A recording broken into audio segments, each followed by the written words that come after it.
In the center of Nevada stands a highway called Route 50.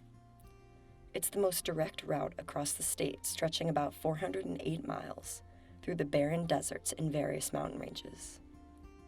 There are only a few towns along the highway, so motorists are advised to drive along I-80, located 100 miles north of Route 50.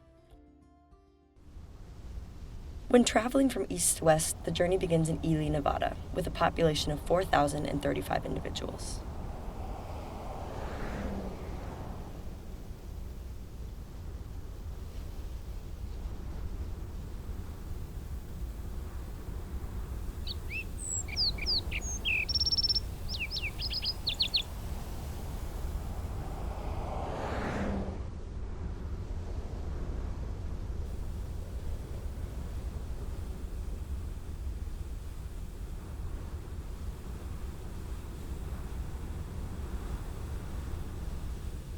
"77 miles west of Ely is Eureka. In the late 19th century, thousands of people came for the mining boom. Today, the town is home to around 462 people.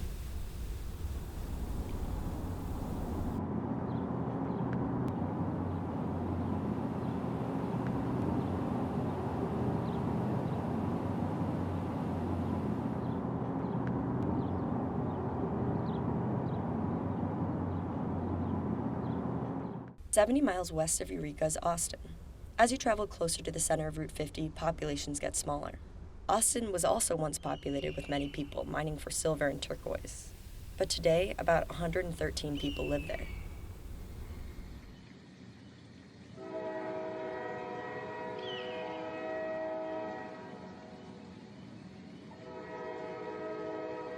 About 47 miles west of Austin are two small outposts, Cold Spring Station and Middlegate. Middlegate has a population of 17 people.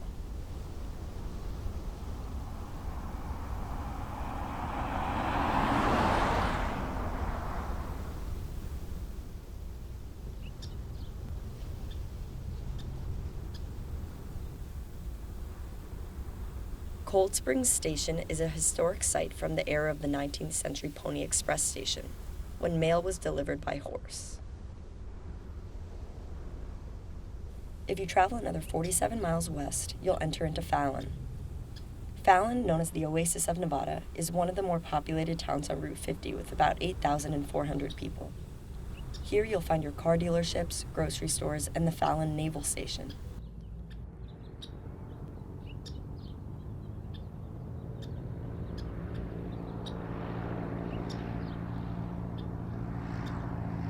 The last and final stop on Route 50 is Nevada's capital, Carson City. The population here is about 55,000 people.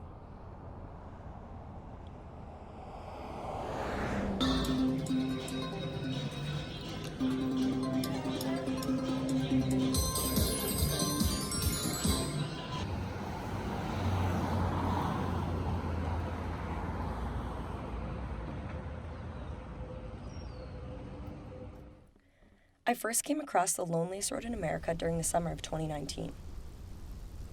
In my 650-mile journey biking from California to Utah, I spent the majority of my trip on along Route 50. I biked through each town, either camping along the highway or checking into the cheapest motel. The road truly does stand between nothing but deserts and the occasional mountain range. Embarking on a journey on a route called the loneliest road in America was intimidating. I was frightened by the name and the lack of resources in case anything were to go wrong. This mentality soon changed after I got the chance to meet the people in each town. They were friendly, welcoming, and full of life. Everyone had a story to share. A man named Charlie gave me a ride when I ran out of water between Austin and Eureka. He told me he had been married as many times as he had been in jail. 7.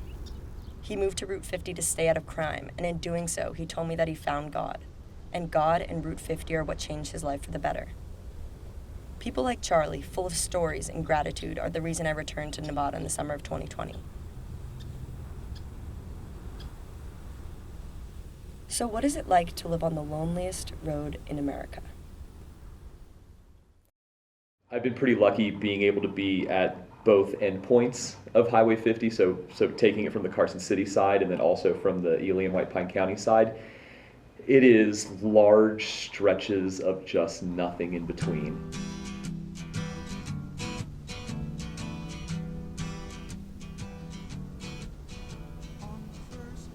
You could drive up to 2 hours and not see a single house or even a car passing by. Only a few of the towns along Route 50 have grocery stores, so they have to manage their supplies and plan their food runs. The people living here need to have basic survival skills, since it typically takes up to an hour or more for an ambulance to arrive.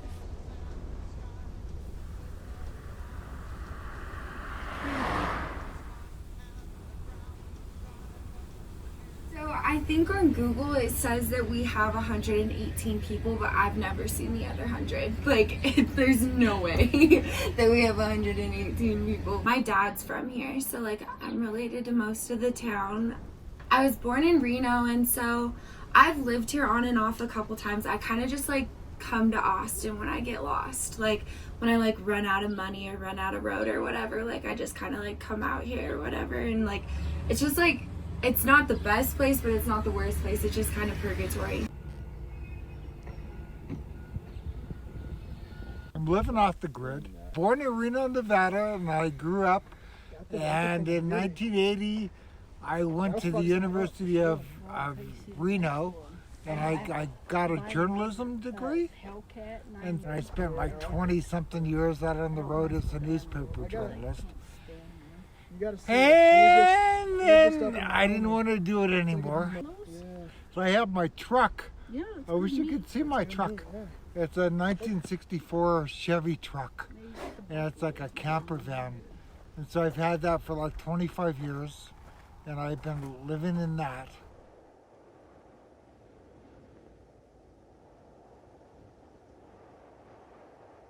Well, they're always bickering with each other. Always something wrong with the neighbor, always somebody having a problem, but if anybody outside comes in and messes with them, the town sticks together. You better be tough to live here. Oh, did I step on your tail? No. On her tail? Yeah, their tail. Oh, Sammy. Oh, goodness. Jeez, that hurts. Dang it. You But she's like, love me. It hurt. That's what you get. They are my family. They're all I have out here. Yes, they are my family. Yes, that's what I have is for my family, and I know that no matter what, they'll be there for me. Out here, you can actually go and take a breath and not have no worries. It's really, really peaceful out here. It really is. It's very nice out here.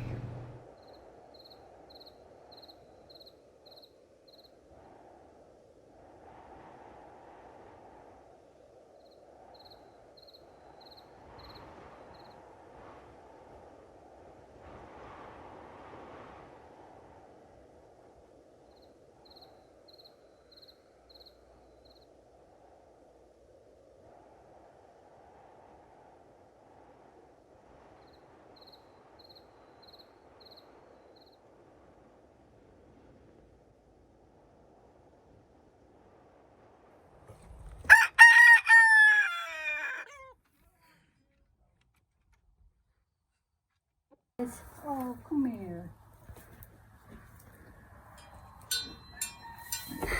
I'll take you out there to meet him. That's Mama Whitey. Oh. This, I don't know his name. The kids named him. I don't know his name. That's Brownie. And I just call her Mama because I never really named her. But you have to watch her if you pet her.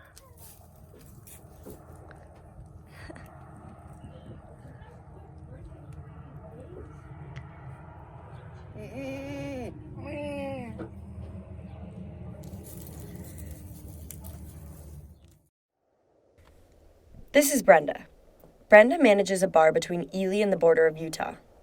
I met her on my first bike trip in 2019 and knew I had to pay her a visit on my second journey back. Brenda has a really tough exterior. She rarely smiles, is very proud of her gun collection, and she's always got a thermos of Bud Light in her hand.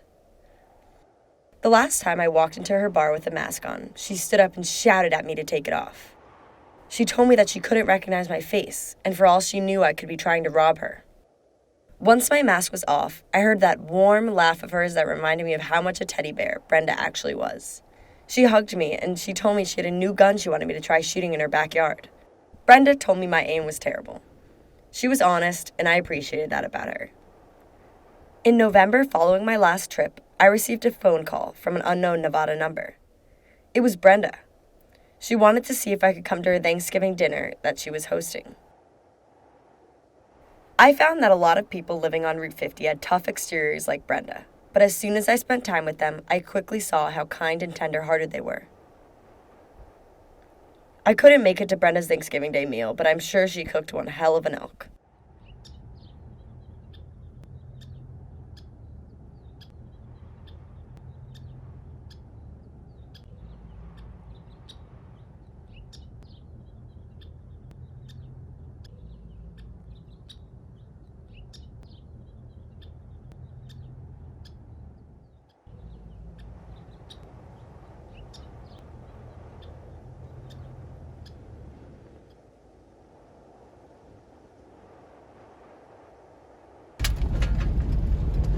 You all right there, Max? I stopped at Cold Springs Station on my way to Austin. While eating dinner, I got to talking with the current owners who are father and son. After a 2-hour conversation about their time spent on the loneliest road, the son, Nicholas, said that if I wanted to truly experience the beauty out there, we had to go to the best spot to watch the sunset. Nick has a wife named Maxie and a 6-year-old daughter named Stella. He had told me that Maxie's father had recently passed away due to Hutchinson's disease, which is a rare inherited brain disease that deteriorates a person's functional and mental abilities. He then told us that a few months ago, Maxie had been diagnosed with it too, and in her case, the nerve cells were deteriorating at a rapid pace, and she didn't have a lot of time left. He said their decision to have a child was a really hard one, since there was a 50% chance of her getting it too. Since Maxie has been diagnosed, she has had trouble recognizing her own family. I could see the pain in Nick's eyes, but he managed to distract his daughter with anything he could. So off we went into the sunset, enjoying the beauty of the moment and what was right in front of us.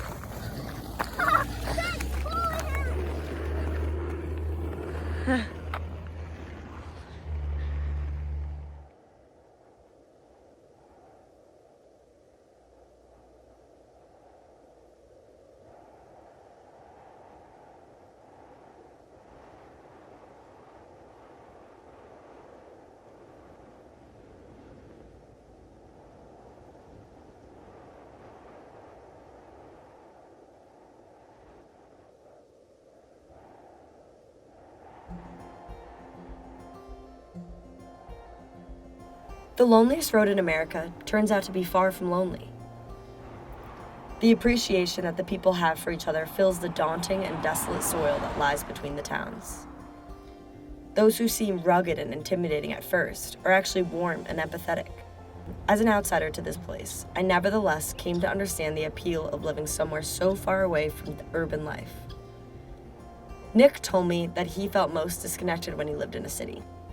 It was only when he moved out to the loneliest road, surrounding himself simply with the people he loves, that he felt anything but alone.